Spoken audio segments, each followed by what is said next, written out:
Hello hi అందరికీ welcome to our channel. ఇవాళ video ఏంటంటే గులాబ్ జామ్ చేస్తున్నాం. మేమైతే ముందుగా గులాబ్ జామ్ ప్యాకెట్ని అయితే తీసుకొని గులాబ్ జామ్ పిండిని మనం ఒక గిన్నెలో వేసుకోవాలి.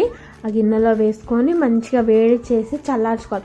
ఒక ప్యాకెట్ పాలు వేడి చేసుకొని చల్లార్చుకొని మన గులాబ్ జామ్ ప్యాకెట్లో ఏదైతే పిండి అయితే తీసుకున్నామో అందులో వేసేసుకోవాలి. మంచిగా వీటిని సాఫ్ట్గా తడుపుకోవాలండి. మెత్తగా తడపాలి, గట్టిగా ఉండొద్దు, లూజ్గా ఉండొద్దు.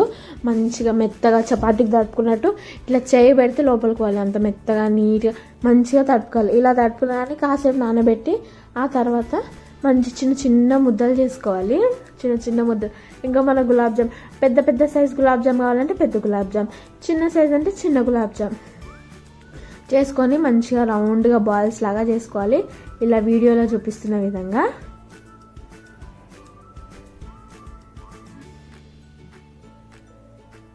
ఇప్పుడు మనం చక్కెర పాకం రెడీ చేసుకుందాం. బాల్స్ అయితే చేసేసుకున్నాం కదా.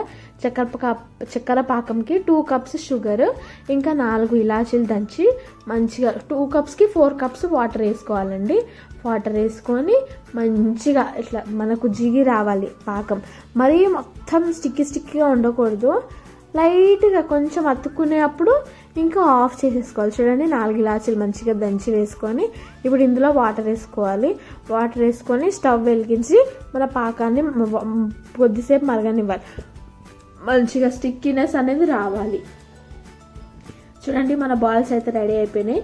ఇప్పుడు డీప్ ఫ్రైకి సరిపడంత ఆయిల్ వేసుకోవాలి. ముందుగా ఫ్రైయింగ్ ప్యాన్ అయితే పెట్టేసుకొని స్టవ్ మీద దాంట్లో మనకు డీప్ ఫ్రైకి ఎంత సరిపోతుందో అంత ఆయిల్ అయితే వేసుకుందాము.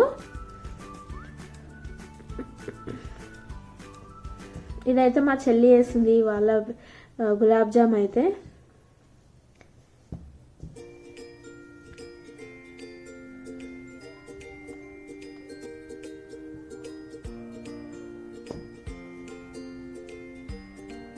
చూడండి, ఇట్లా డీప్ ఫ్రైకి సరిపడా ఆయిల్ పోసుకొని ఆయిల్ని మసలనివ్వాలి.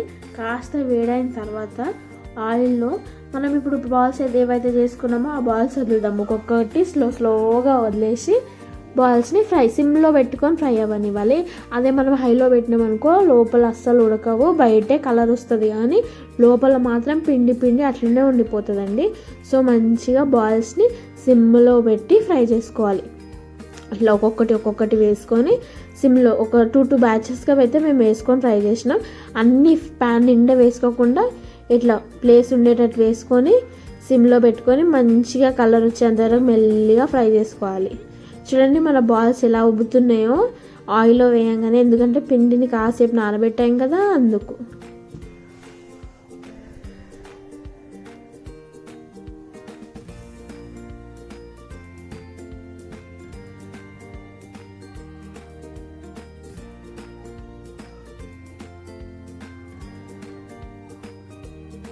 కలర్ అయితే చేంజ్ అవుతున్నాయి. ఇక్కడ చక్కెర పాకం రెడీ అయిపోతుంది. మన బాల్స్ కలర్ చూడండి ఎంత బాగా వచ్చిందో. వా గోల్డెన్ ఎల్లో. ఇంకా కాస్త బ్రౌన్ అయ్యేసరికి మన పాకం కూడా రెడీ అయిపోయింది. పాకంని అయితే ఆఫ్ చేసుకుందాం. మన బాల్స్ కూడా కాస్త బ్రౌన్ కలర్ వచ్చింది. ఇంకా తీసేసుకోవాలి. ఇవి మెల్లిగా స్లోగా తీసేసుకొని ఇప్పుడు బ్యాచ్ నెంబర్ 2 కూడా వేసేసుకోవాలి. వీటిని అయితే ఆయిల్ మొత్తం పోయేంత వరకు ఉంచి తీసేసుకుందాం.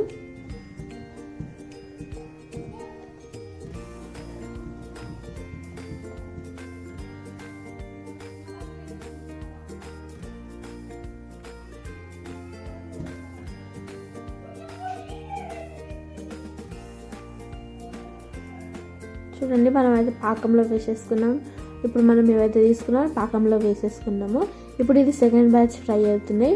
చూడండి, కలర్ అయితే భలే వస్తున్నాయండి. మీరు కూడా సిమ్లోనే పెట్టుకొని ఫ్రై చేయండి. మంచిగా లోపల ఉడికి బయట కూడా మంచి కలర్ వస్తుంది. సో ఇట్లా కలర్ వచ్చిందని తీసేసుకుందాం. తీసేసుకొని ఇప్పుడు మళ్ళీ పాకంలోకి వేసేసుకొని పాకంలో కాసేపు ఏమంటారు పాకం గుంజేంత వరకు ఉంచుకోవాలి. గులాబ్ జామ్ పాకంని గుంజుకోవాలి. బాగా మంచిగా గుంజుకుంటే మనకు టేస్ట్ అనేది సూపర్ అంటే సూపర్గా వస్తుంది. మన గులాబ్ జామ్ అయితే రెడీ అయింది. చూడండి ఎంత యమ్మీగా ఉందా. మా వీడియో మీకు నచ్చినట్లయితే like, share, subscribe. Thank you. Bye. మరిన్ని వీడియోస్ కోసం సబ్స్క్రైబ్ మర్చిపోకండి.